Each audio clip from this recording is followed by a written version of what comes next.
Hello বন্ধুরা, কেমন আছেন সবাই? আশা করি সবাই ভালো, আমিও ভালো আছি। এখন আমি একটা গন্ধরাজ ফুল কাটছি। আগে লাগিয়েছিলাম এখানে। আর গন্ধরাজ ফুল আমার ভালো লাগে না, কারণ বছরে একবার ফুল ফুটে। আর যে ফুল 12 মাস ফুল ফুটে, গাছে 12 মাস ফুল ধরে, সেই ফুল আমার ভালো লাগে। গন্ধরাজ ফুল দেখতে ভালো লাগে, কিন্তু বছরে একবার ফুল ফুটে। ফুলটা দেখতে সুন্দর হলেও সবসময় তো আর ধরে না, তাই আমি ডাল কেটে ফেললাম। গাছ কাটলাম না, কারণ গাছের তো একটা প্রাণ আছে, তাই আমার মায়া লেগে গেছে। গাছ রেখে দিলাম গুড়ি, আর এখানে সুন্দর একটা ফুল গাছ বসিয়ে দিলাম। যে ফুল মাটিতে লাগাচ্ছি, ফুলটার নাম আমি জানি না, পাশের বাড়ির মাসির কাছ থেকে খুঁজে এনেছি। হাত মুখ ধুয়ে জলপাই রান্না করতে আসলাম। এখন আমি ছোট ছোট করে জলপাই কেটে নিলাম।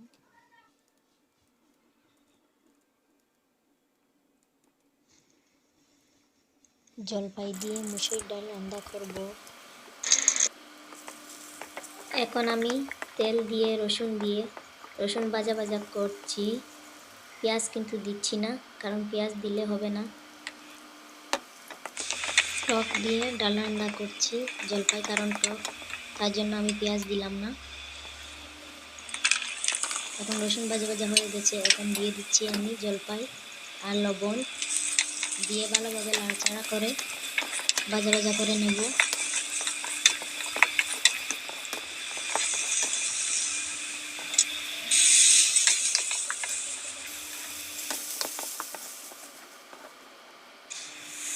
জলপাই কিছুটা গলে গেছে, এখন দিচ্ছি হলুদের গুঁড়া, মরিচের গুঁড়া দিয়ে ভালোভাবে নাড়াচাড়া করছি।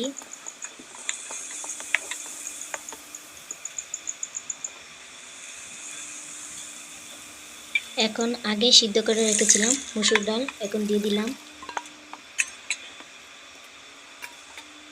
এখন দিয়ে দিলাম কালো জিরা আর জিরার গুঁড়া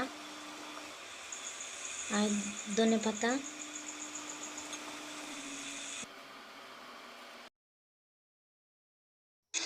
কাটা ছাড়িয়ে মাছ রেখেছিলাম, বড় মাছ ভেঙে রেখেছিলাম, এখন দিয়ে দিলাম।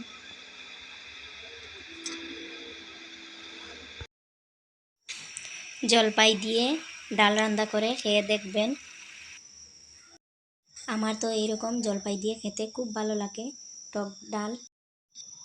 এখন টক ডালের সাথে মুরগির মাংস খেতে তো ভালো লাগে, এখন আমি মুরগির মাংস রান্না করছি।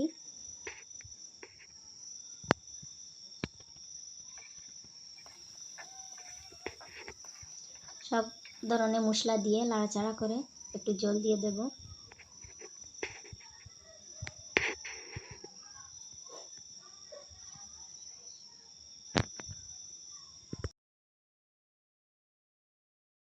আর আমার আপু ভাইয়াদেরকে বলছি, আমার ভিডিওটা যদি ভালো লেগে থাকে একটা লাইক দিয়ে আর আমার চ্যানেলটাকে সাবস্ক্রাইব করে আমার পাশে থাকবেন। আর ভিডিও আমি এখানে শেষ করলাম, দেখা হবে অন্য কোনো ভিডিওতে।